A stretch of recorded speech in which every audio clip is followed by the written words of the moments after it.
previous presentation before, so good for the returnees.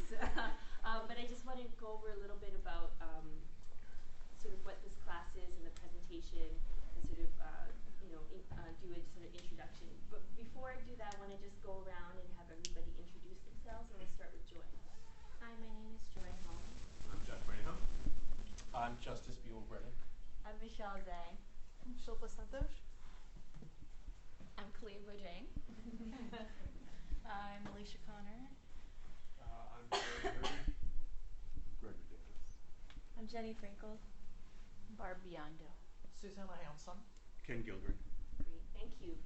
So this class of wonderful 7 students is from a class that is part of the University of Washington Department of Sociology. It's part of our practicum program, and so it's officially called Applied Research.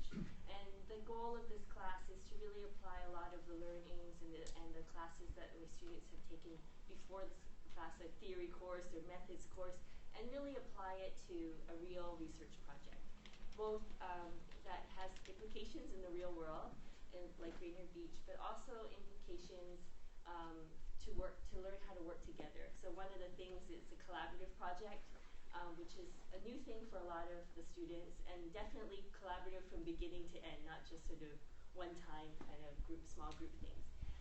The other aim is really about not just learning about themselves, learning about how to translate things from the textbooks into work, but also learning about the community. This project is our 3rd project we've done for A Beautiful Safe Place for Youth, and we're really honored to work with Rainier Beach Action Coalition on this project. And I think it also grounds what sort of academic learning and learning about sort of your own work and in a real world context, sort of looking at real issues that are happening in the city of Seattle, and also giving back to the community. So hopefully you'll see sort of the fruits of their labor today, and you'll hear more details about that. This quarter we worked with Gregory Davis from Rainier Beach Action Coalition, and he came to us with a problem. Basically, he said that there's a lot of programs that are occurring now with especially Beautiful Safe Place for Youth. There's a Corner Greeters. Rainier Beach Action Coalition has been in existence for a long time. It recently had a merger. One of the core things is about engaging residents in community change. So it's not just a few people here and there, but it's really the everyday residents and getting them involved in the great change that's happening in the neighborhood. But how do you activate that? How do you sustain that? And partly he identified the problem is that do people even see all these things as connected that we're doing? Like A Beautiful Safe Place for Youth has been really working hard on making all the connections. So it's not just one issue, it's not just one partner or one leader, but it's this really connected constellation of partners, issues, and solutions. But do people in the neighborhood even see that? And so our study really focused on that question as a main theme. How do people make connections? Who do they make connections with? How do they see connections? And what can improve the kind of connections that they're making? So without further ado, I'd like to pass it over to Joy and Jeff to present the findings from our study. Thank you. Thank you. Good afternoon, everyone. Again, my name is Joy Hong. This is my colleague, Jeff Cornejo. We would like to thank everyone for joining us today and providing us your undivided attention towards the presentation we prepared. And many thanks to Rainier Beach Action Coalition as well for providing us the opportunity to go out into the community to conduct our research and presenting us with their concerns that they have for Rainier Beach neighborhood. In efforts to understand what compels individuals towards collective actions towards the betterment of the neighborhood, we focus our research on what encourages community engagement among residents. We believe it's through collective efficacy. So what is collective efficacy and why is it important? Well, it's the process of activating social ties among neighborhood residents in order to achieve collective goals for positive change. And basically what we see is that in neighborhoods that have high levels of collective efficacy, we also see high levels of community engagement and also a reduction in neighborhood problems like crime. And so the theory holds that, if you have more collective efficacy, you see more community engagement and less neighborhood problems. So for our theory, like, what are some of the components of collective efficacy? What exactly are we going to measure? What are we looking for? And so kind of the three components that we gathered were important for collective efficacy were capacity for change in the community, which is basically the infrastructure, like the social ties, the leadership, the skills, the resources. With readiness for change, that is communities basically like acceptance that change is feasible, hope for change, or like a shared perspective of what solutions or what actions can lead to change. And then the third thing is like a spark for change, something that will actually activate the other two things and encourage people to change. So these were kind of some of our questions that we had as we started the research project, which is, what are the social ties like in Rainier Beach? What's the infrastructure, right? Do the residents share some pro-social norms that really encourage being engaged in the community? Also, do residents see a connection between problems? Like, are they aware that there are problems? That the problems aren't just, one-offs? And also that people are addressing these problems as well. Another one of our questions is if residents were actually engaging in their community. And then lastly, because we know that Rainier Beach is such an ethnically diverse community, especially compared to Seattle overall, we were curious if that the different demographics would change or affect any of these other measures. And so when we designed our project, we decided to do a survey. It's a quantitative and some qualitative questions were asked. So some examples from our questions were like this one: I socialize with people in my neighborhood, and we asked respondents to basically give themselves a rating on a 1 through 4 scale. 1 usually being like a never strongly disagree, and then 4 being very often or strongly agreeing. We also kind of asked them questions where they could check multiple options. And there was a question in which we asked, like, what are some of the things that you are seeing, or what are some of the things that you would want to see? So that's some of the qualitative data that we collected. We decided to do the surveys in all the 5 hotspots that were identified by Beautiful Safe Place for Youth. And we also wanted to go to community events. So we attended the Boo Bash at Halloween, which was a blast. And then we also attended the Porno Greeters, I think on November 11th. And we decided to just focus on residents. So we just surveyed people that lived in the neighborhood, and we decided to also do a convenience sample, which basically means first person in front of us, we asked them, hey, do you want to take this survey? Instead of kind of being more methodical about who we asked or randomizing it. We just wanted to get as many responses as possible. We wanted to see the relationship between collective efficacy and community engagement and how it leads to action.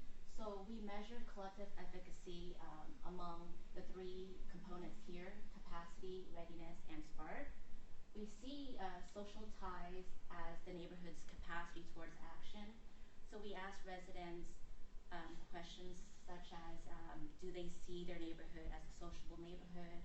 And if they socialize with others in the neighborhood. We see pro-social norms as the neighborhood's readiness towards action. And so we asked residents if they feel they have a sense of responsibility towards the betterment of their neighborhood. And we also see that having awareness and knowledge of the problems in the neighborhood would be the residents' spark towards action. So we asked residents if what issues they feel that in the neighborhood that needs to be addressed, and if they see issues being addressed in a connected way. We measured community engagement among 2 factors, and that is whether residents attend community events and if they volunteer, the reasons why they volunteer or the reasons they don't volunteer. And here's who we met.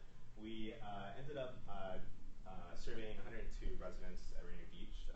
It was basically an even split, men and women. The majority of our respondents reported as having some high school, and also a majority of them reported having entry-level jobs. And in the top four race and ethnicities that we surveyed were African American, or African, Asia Pacific, and or Latino. And so what we did is we looked at the response rates for all of our questions. First, just to see like what was the frequency and responses for each individual question that we asked, and then we also cross-referenced it by demographics. And then lastly, we wanted to see what the relationship was between kind of our collective efficacy measures in those questions, and then our community engagement measures. Like, what was the relationship? How are they correlated to one another? And so this is our first question. So our first question is, does Rainier Beach residents have strong social ties? And the answer is yes. This slide shows the results to the questions we asked relating to social ties. So looking at the graph, the positive end is indicated with the colors yellow and green, which represents often, very often, strongly agree or agree. And then the negative end is indicated by the colors of red and blue, and that represents never or somewhat often, or strongly disagree or disagree.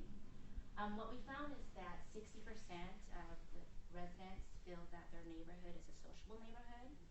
And when we asked if residents socialize with others in the neighborhood, we found similar results. 63% say that they do.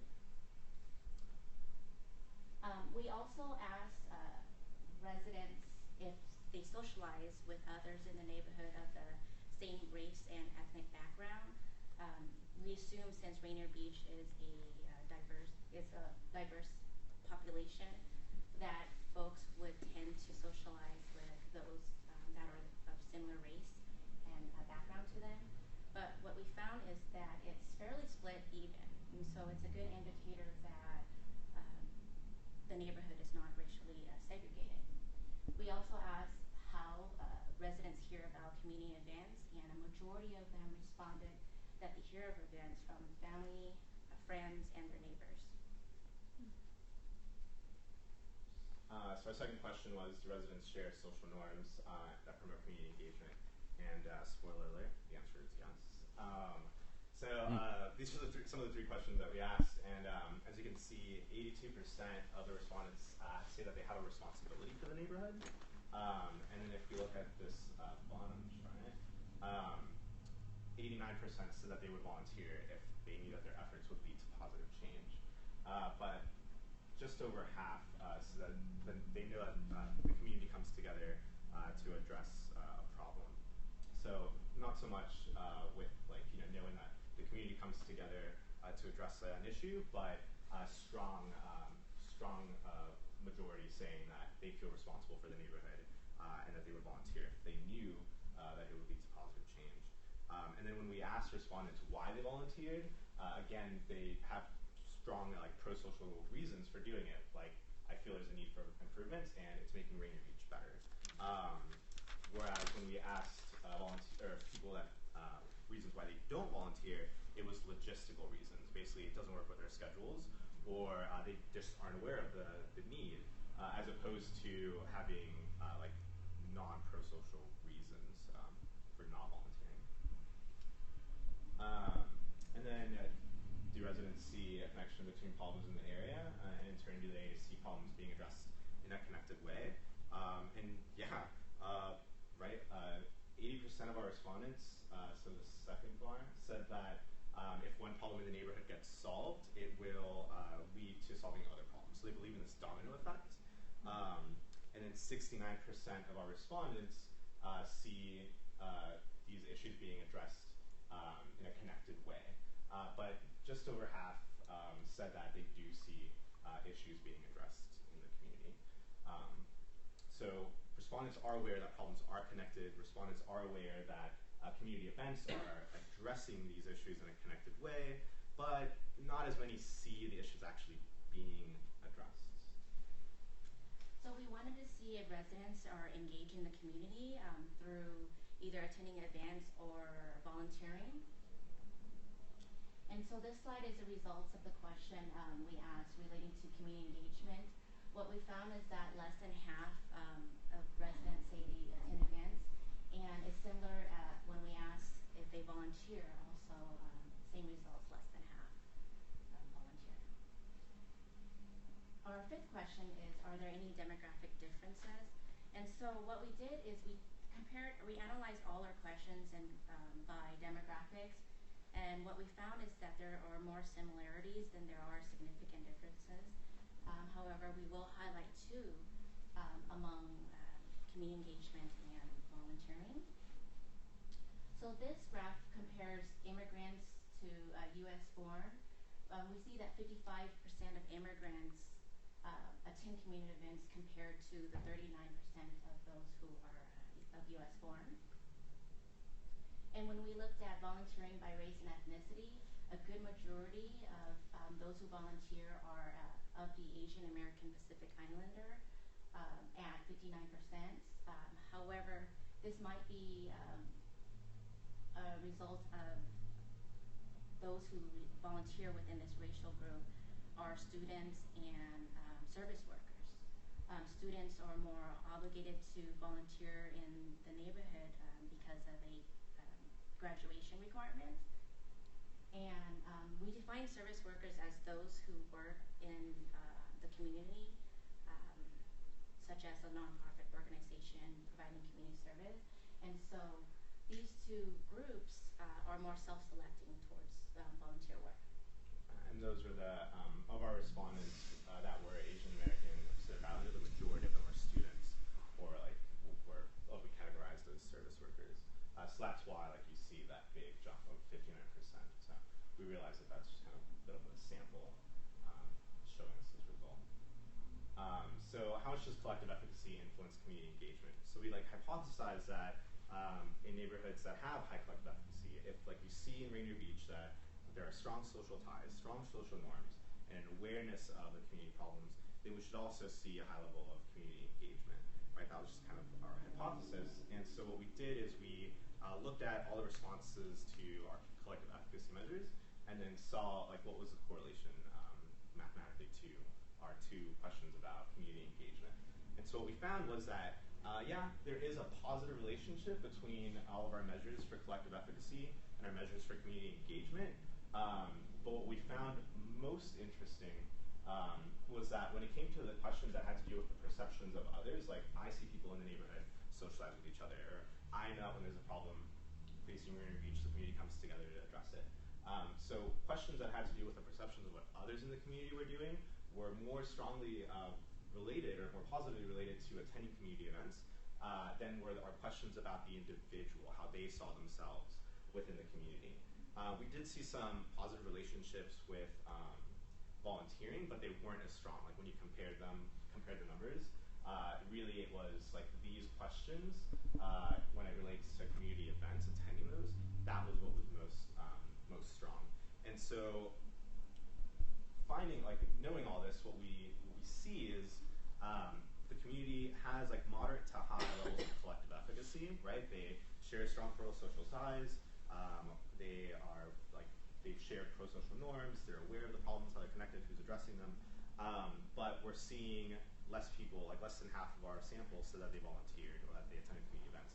So we see like the moderate to high collective efficacy and kind of a moderate low community engagement. So why is that? Like if our theory says high collective efficacy, high community engagement, then why are our results not really showing it? And so we kind of came up with some possible reasons. One of them is demographic changes in the neighborhood. So people moving into the neighborhood at a higher rate, and people also leaving the neighborhood or not choosing to stay here for as long a period of time. And that just kind of leads to less time to build that trust or build those networks, or to discover what are all the other resources in the area that you can activate or get introduced to in order to affect change. And another possible reason why there's that disconnect between collective efficacy and community engagement is a lack of resources. Going into the neighborhood, we kind of knew that there aren't as many socioeconomic resources in the neighborhood, but it's not just about money, it's also time. If the residents in this neighborhood don't have the time as a resource to devote to a change-making effort, then they're not going to engage. It's just not an option. And also,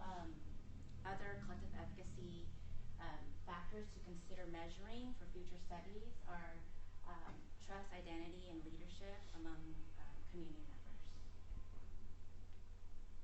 In our research, we had many strengths and limitations. One important strength to point out is that because we are a diverse group of students, many of us speak multiple languages, so we were able to use that towards to our advantage out in the field. However, our limitations were we had a limited time capacity. We were able to conduct the research in about 3.5 weeks or so. And also because we wanted to gather as much information about the neighborhood, we used a convenient sample and possibly resulting in introducing some bias into the research. We also had schedule conflicts, which didn't allow us to go out into the neighborhood at different various times of the day. And also because we surveyed folks who were waiting for the bus at the bus stop, and they had to board their bus, we were left with some incomplete surveys. So given all of our findings, some of our recommendations for New Beach Action Coalition can really be summed up in these 4 points. One of them is, and I mean, I actually was privileged to see some of this in action already last night, which is, so the first recommendation is to highlight past events and celebrate the accomplishments. But not so much just like letting the community know what has been done and you know, how change is happening, but also who's doing the work, right? So if it's about the perceptions, if it's about an individual seeing that others are doing this work and that others are engaging, if that's what's leading them to actually engage in the community by attending an event and volunteering, then when we're celebrating Rainier Beach Action Coalition's accomplishments, really highlighting like not just the progress, but also who's doing the work, the social aspect of it, I think that would be really, really beneficial. And then the second one is to manage basic community perceptions through increasing the visibility of community events and basically using impersonal media, so like the website, posters, flyers, and really highlighting the social aspects of the events or of the volunteer opportunities. Really showing like pictures of people together making the work happen, not just pictures of like the area or you know, inanimate things. So really highlighting that it's the people coming together in this neighborhood to make change. Recommendation number 3 is to enhance community engagement strategies. For example, provide more incentive for individuals to refer a friend or bring a volunteer to events, or increase more volunteer opportunities and the range of volunteer options.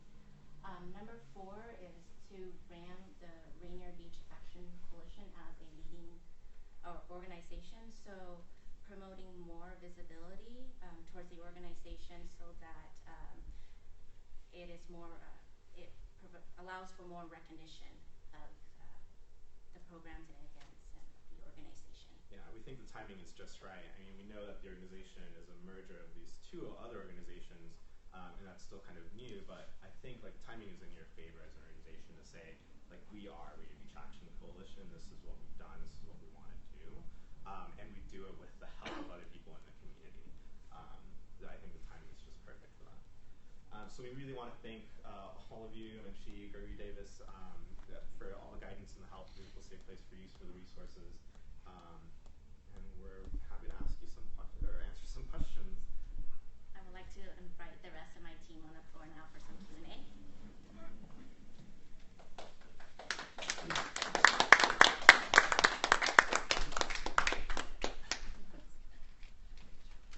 Trying not to like fall. So any questions you have, anything about the study, the process, the findings, recommendations, they're ready for anything and everything. So each one of the sample points were individual samples. I mean, you didn't double a respondent. Like survey, like Survey. yeah, so each survey was just one resident. Yeah, definitely. I'm curious about the social media aspect and how that compared to the national average for a typical community other places. So there was a slide that talks about how people got information, Oh yeah. and it was X%, and I'm wondering if you did happen across a comparison how that compares to other. So yeah, 18% online pickup here.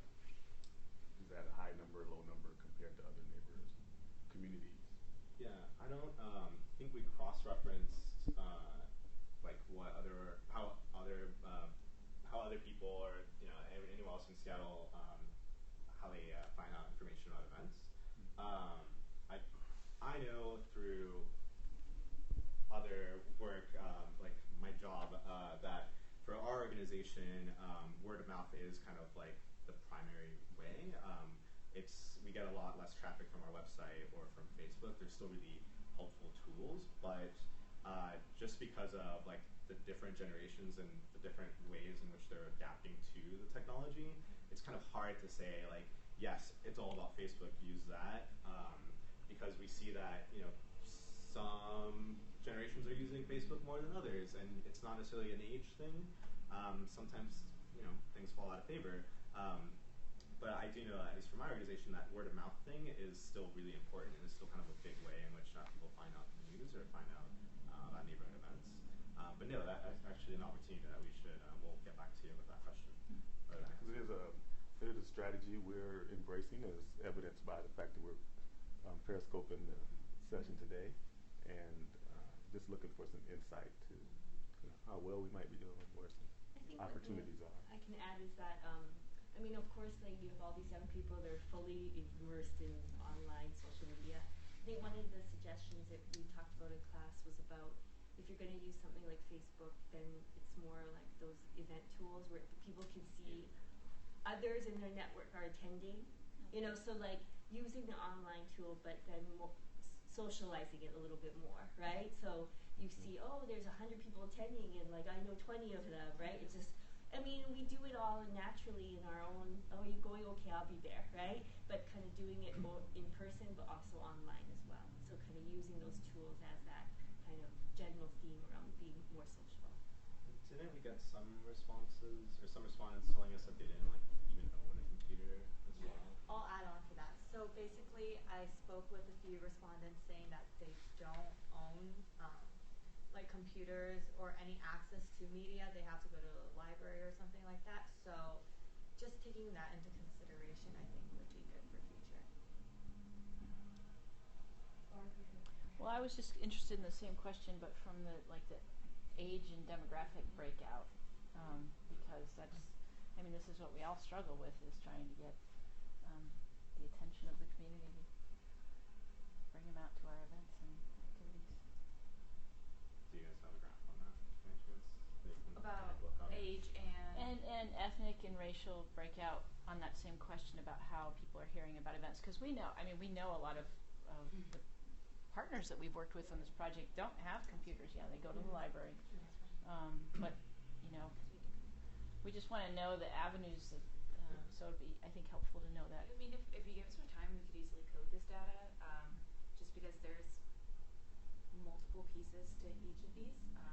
And then there was another category where they kind of added their own thing, so I had to go back and recode the data. So as far as all the multivariate graphs, we didn't do anything with this type of coding. We just chose the responses that were like the strongly agree to agree for time's sake and make it easier. But if that's something that, we have all the data with us. Yeah.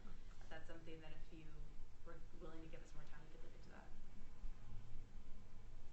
I'd also piggyback that, because I think the family, friends, word of mouth thing is really powerful, and we get that is basically what it boils down to. But again, with Barb and Gregory, I think it, considering, yes, the younger generation is more savvy with the technology, so they are probably better positioned to be able to share the information once they're made aware of it. But if we get into cultural things,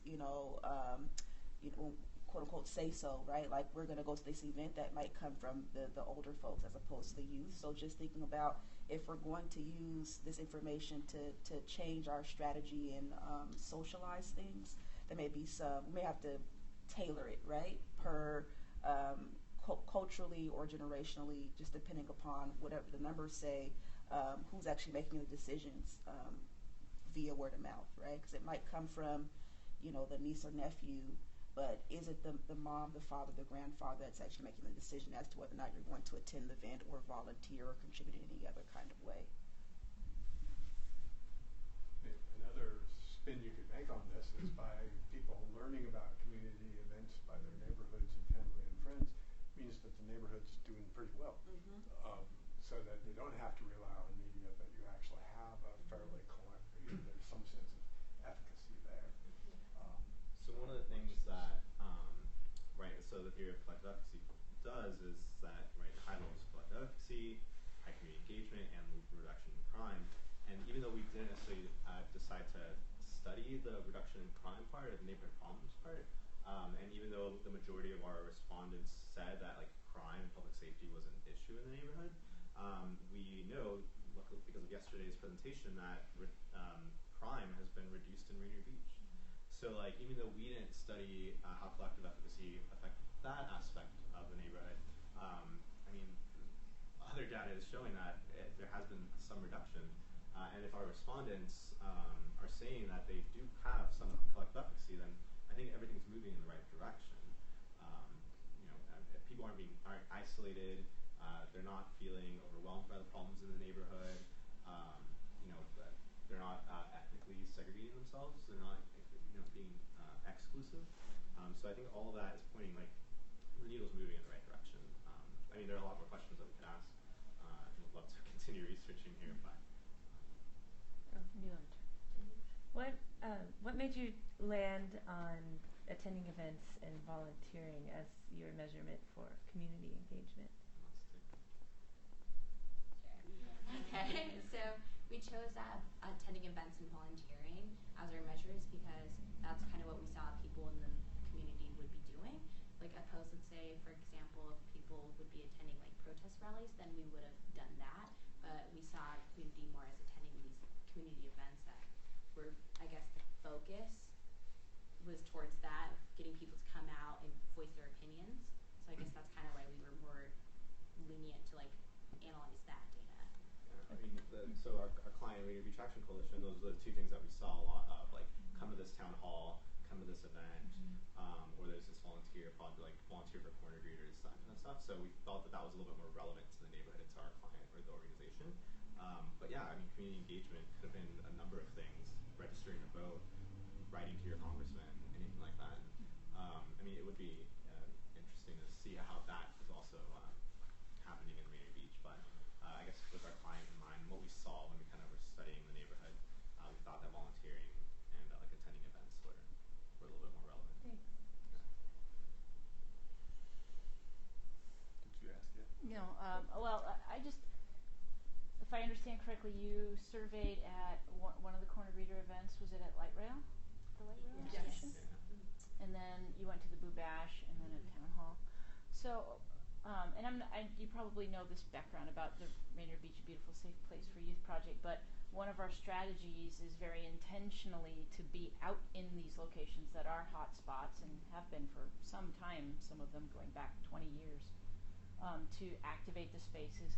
I'm just curious if anyone you talked to, like for instance the Boo Bash, this is the second year we had the Boo Bash, but you know, the crime issue at Safeway has been pretty intense over, you know, in very recent times, even just as early, you know, recent as last summer, there were shootings and things that occurred there. So these events are really, I mean, very intentional. A lot of people are making them happen. The same thing with corner greeters. You know, the light rail station is, you know, unless, you know, there's a train just coming and going, it's a pretty quiet and can be a very desolate place. But the greeters are out there. I mean, so I'm wondering if, did anyone comment on like, oh, this is a new thing, or just any comment about the presence of the greeters there, or about an event like Boo Bash, which is kind of a newer thing, and at least in terms of things happening like that at Safeway, that's a pretty recent development. I mean, when we did interview people on the survey, and they kind of asked like, what type of events are you familiar with, or the questions I guess in the survey, they did talk about like, oh, well, you know, we see the corner greeter, so like they were aware of that. I personally didn't. I actually interviewed one of the corner greeters as like he was off duty, I guess, just kind of walking around, and he took the survey. But at least for for the most part. I mean, it's obvious that they're aware that it's going on, Right. and they So know that they're- it makes an impact. But I think that's about as much as Lily's what I got out of it. Well, I know Joy, Michelle, and Jeff went to Blue Bash. Who went to Light Rail? Even Maria. Who else? Yeah. So I mean, they're very different. So maybe you can share your experience as well. So for that one, it was like a little bit darker. So I think, but that was like when people are coming home, and so I feel like the biggest strategy towards that maybe would be like more signage, because I know you can't be right at the light rail, but like maybe like putting a few signs over there. Or I know like a lot of the people who are there like went out to like go and like tell people about the event and try and like bring people over. So I guess it's just like about like using word of mouth kind of a little bit more towards that. Boo Bash. So the Boo Bash was the very first day that we conducted the surveys. It was raining and it was cold. But I don't recall anyone like explicitly saying, "Wow, this is a new event," or "This is cool." Like no one kind of mentioned it. I don't think they even Just curious. saw. Like, I mean, there were a lot of people there, and everyone was very friendly. Jeff surveyed in his Dracula costume. Yeah, I dressed up. I came dressed up. And the responses were, I don't know if it was the context or what, but I think the responses were really favorable. And people were honest about the problems that they were reporting of seeing, but nothing specific about like, oh, these events or whatever. Although I did notice one thing when we were talking to two of the Safe Passage personnel. They thought that we were corner greeters, and then they asked us questions about it. And luckily, because like we had to read up about it, we were able to answer and tell them, oh yeah, like this is what the corner greeters do, and like this is how that works. And no, it's not us, but cool. And we can have an event in a couple weeks. Like so, it's like people know maybe, but maybe they're not clear about kind of like where the Venn diagram meets. But I did find that surprising that like our Safe Passage guys didn't necessarily know what corner greeters were. Yeah. That's more work for us. I think after the event that we had last night, that hopefully won't be. And also, I'm just going to add on a few comments about the Boo Bash. It's the second Boo Bash, was it, that we attended, and it was a great turnout. So I think that's something to highlight, that there was a lot of people there. It was a really busy event, so that's definitely good, especially for just a second time doing it, and like the awareness of everyone knowing about the Boo Bash, and like making it visible and having everyone promoting it in a way that everyone knows about it is great. Go ahead. If we don't mind, I add something. With the light rail, because it's the most desolate in a way, I mean, the most empty kind of space that you really have to activate. I think one of the things the students really saw was that in a way you need to be really take up a lot of space, right? Like in like the Safeway or Rainier and Henderson, you can kind of put up your table and you still need to be active and sort of, but like I think the students notice it's such a large area, and then you're just even a table with a canopy, it seems so small, right? So that kind of, I think each hotspot needing in a way a different kind of strategy, a little bit like, oh, this is like super excited, more excited than light rail, maybe more, you don't need to be as excited at like Safeway or Rose Street or things like that, because just that kind of emptiness does take the energy, and people are more focused on getting from spot A to spot B. Gregory? Yeah, that's what we were trying to get the young people to recognize, was the distinctions, and therefore a different strategy. And when you have folks who are commuters, that suggests something, versus those who are shoppers, so they're catching on.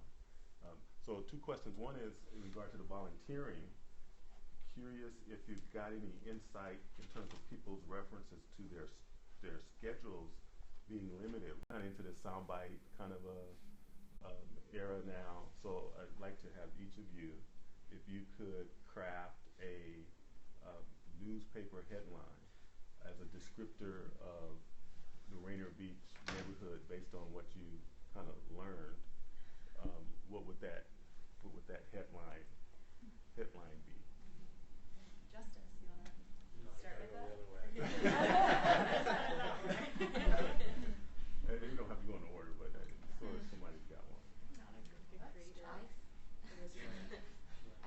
my headline, I don't have the exact thing, but I'll say what I want to encompass. I would want to encompass like the various organizations, the people in the community that are helping out the organizations, so like volunteering, but also like broadcasting the need for like more volunteers and change, and that like maybe addressing some of the issues that people are seeing as problems, because I know towards Rose Street, because that's where I went, like we interviewed a lot of shop owners, and they were the people that had most like who were like, oh yeah, this is an issue, like, and this needs to be addressed. So like I guess asking people to come forward, I guess my headline. So that's more like the whole article, but just kind of all that. 60 minutes. I know. Yeah. Headlines. Let's see, I think I wrote something. Actually, I didn't write anything, but I was thinking about the reference to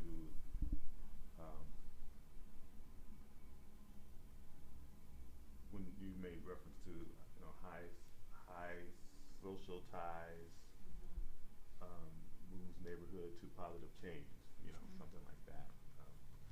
That I should have wrote it down, but that's kind of where I was headed. Yeah. So I can give you a teaser.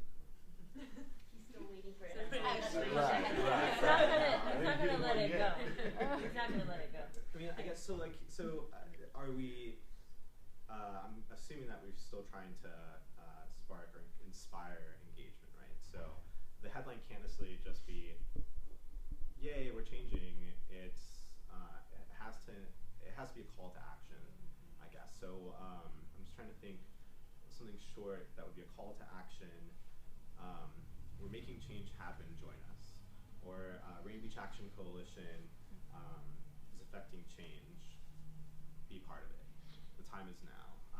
Something like that, where it's, again, you have to highlight the social aspect. People are doing the work, and the come join us kind of thing. Come with us.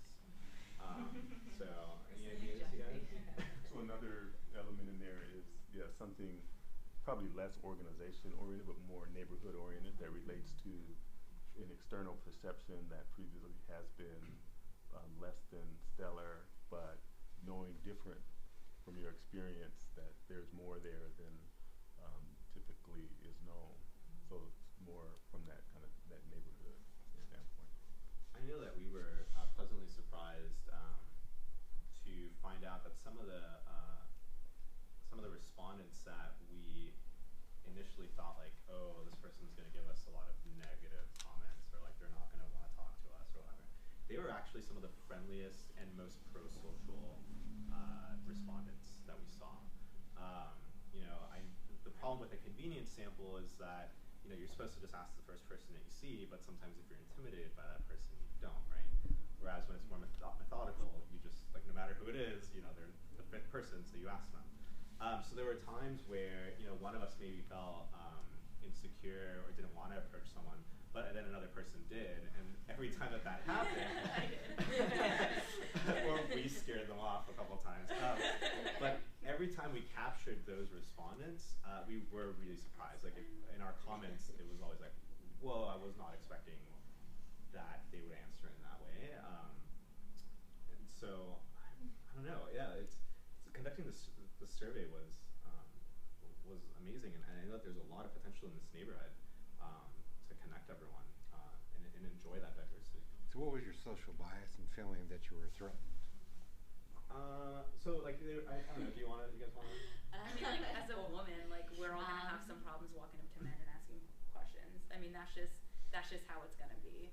And you know, I think the first 2 days, like, we all made a conscious effort to, like, at least for myself, I was like, I personally have done things like this, and I know for a fact that I feel more comfortable talking to women who are closer to my age, so therefore I'm going to talk to older men, and I did.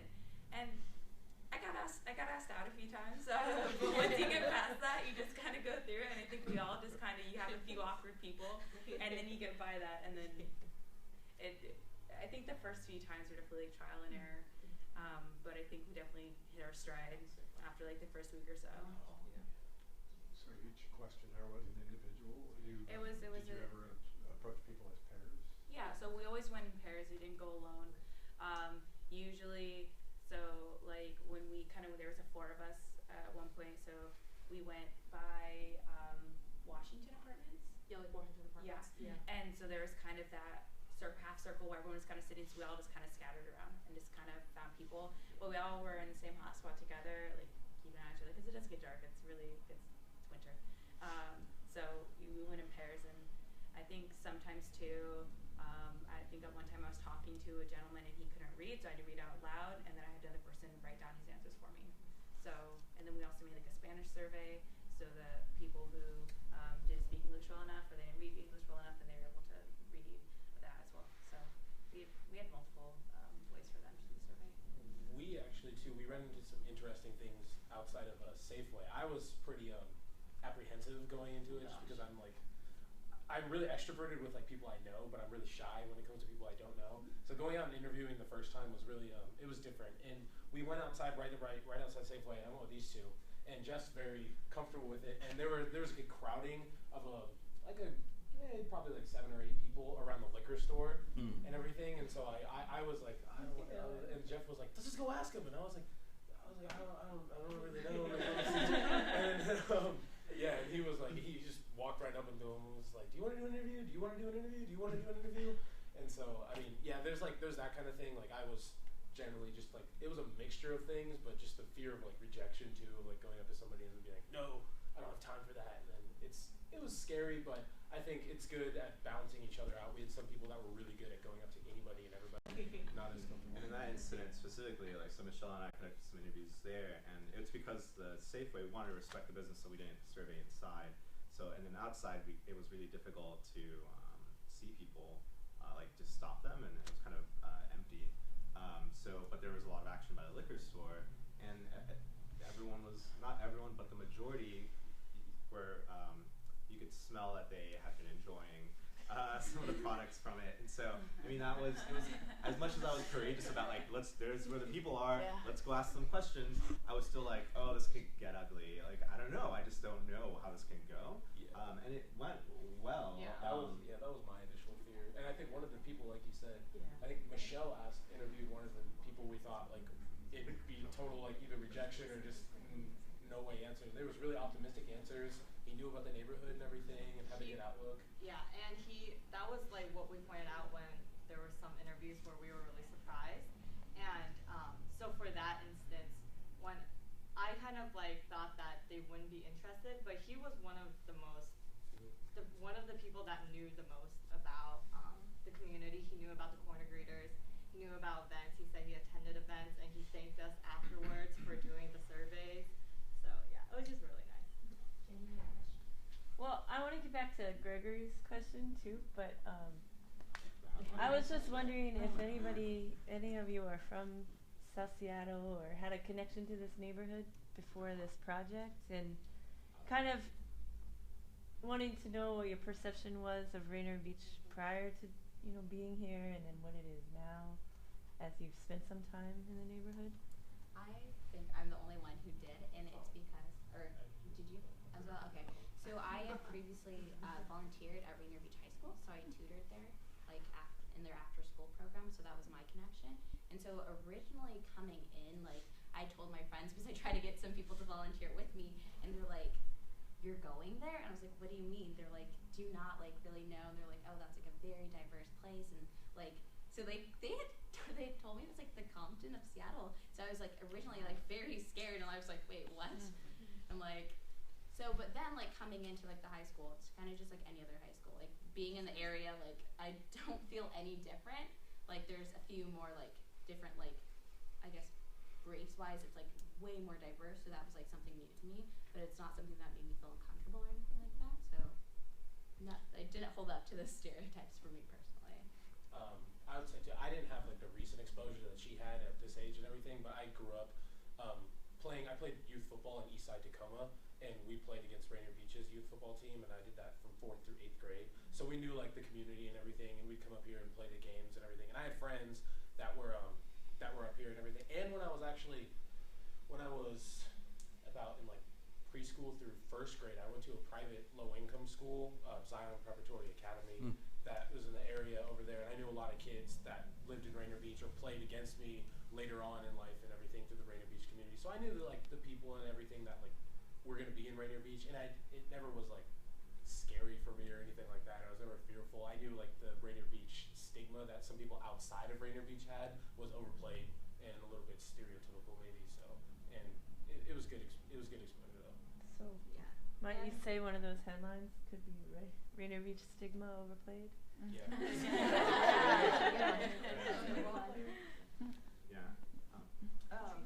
I feel like back to Barb's point about us intentionally activating these spaces with positive activity is really resonating with your last comment around, you know, the group that congregates at the liquor store, because in the individual having or you know, having some, you know, some serious rooted information about the neighborhood, because ultimately, although it may not be the best way to activate the space, these are the ambassadors of these spaces also.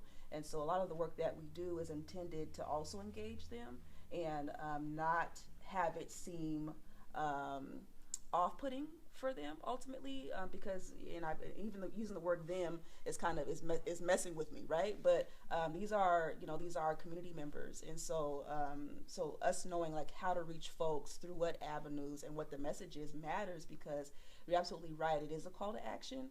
And I'll just say, you know, example being Jenny and I doing, you know, litter pickup before a community event and asking them, do they want to help, right? It's one of those, it's a conversation piece, it's a avenue in, right, to helping with the work. So I would also make an ask and tell with Gregory if you guys would be willing to kind of give your personal experience in a statement or something, just a little write-up, because it is about dismantling what the stereotypes are out there about the neighborhood, and so it'd be really cool to know kind of your personal experiences and how it affected you, having not had a super hard tie to the community and seeing it in relation to your own, if that's at all. Yeah, I suppose it is getting at something else that we're inclined to do. School of Social Work sociology class comes to Rainier Beach, creates a body of data. We want to be proactive, so we'll likely write an article that speaks to some of the findings to continue to contribute to, you know, what we're looking to do in terms of the neighborhood. So, you know, the headline's great. We'll probably create our own. Just curious, but so the ability, to do that using some of this data, and probably we could use some counsel in terms of how we craft it, because again, it was 100 people, you know, and so that's something though that we're just wanting to follow up with that for sure. Any last headlines? You have to give me some time. I need to like. Okay, so that's your final assignment. Yeah. No grade submitted until I'll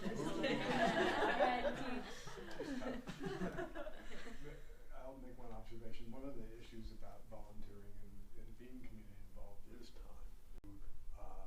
Sort of remove that barrier. So sometimes it's just giving just a little means a lot, or something like that, to get them to think that it's not like you have to volunteer every weekend for the next 2 years. You can be friendly on the street, or you can just do X, Y, and you know, small pieces. And so a feature or a headline to me was more like, you know, just take a minute and make a community, or you know, make it small. I would definitely go off that. I mean, I think a lot of people we talk to, like, they think they do work like the 9-to-5 job, so it is difficult for them. Like, I know you have like town meetings, like Mondays at like 4 o'clock, I believe. If someone works 9 to 5, that's not going to give them the time. If they want to go to the meeting, maybe just make one Monday meeting a month at 8 o'clock. That way more people can come, you know? I think maybe just doing little things like that would definitely help, because, I mean, I did talk to a few stay-at-home moms, and the reason they were out and about was because you got to do errands for the kids to come home, and the kids get home, they got help with homework, and now that the library's closed, or at least it's still being closed, a lot of mothers are worried, like, well, now I have to drive across town to get the kids to the library, do their homework, so they have a laptop at home or something, and they're always shuffling around, and then obviously your family's going to come first, and then the community is kind of what's left over. But if you're exhausted after a full day, that's difficult. But maybe just once a month, if there is another avenue to volunteer to kind of chill out with the kids for an hour while we have this town hall. And, also going off of like with like reasons for not volunteering, the other second one was like not even knowing that volunteers were needed. I know personally surveying people, they were like, oh, like I don't even know of opportunities to volunteer. So it's like asking local businesses to have that there. That way like people don't actually have to like maybe go online and they have access just to like look at it maybe if they're like shopping or something and be like, oh, okay, this is going on, or like they need help with this. Could be beneficial as well. Any last questions? And last headlines? Well, want to thank you for coming and thank you for to my students for presenting and answering all the questions.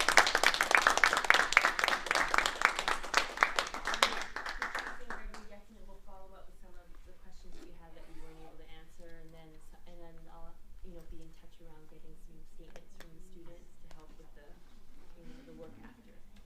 And just on behalf of our organization, particularly to Jerry and Suzanne, naturally one of the challenges as a community of color, particularly with say, universities who do research and always being researched on and not being ultimately the beneficiaries of the research, really appreciate your support of this approach because it's invaluable to us. And ultimately, I can say one of the things we're interested in is integration is important.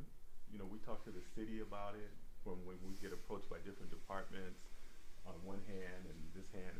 And so the same, we would be of interest in terms of the University of Washington, because I'm sure there's other departments that are doing work here in one manner or another, and just trying to, so putting that call out for our desire for even that being a more integrated effort so that we can benefit all the more. So first, thank you very much, but also wanted to kind of put that one in your ear.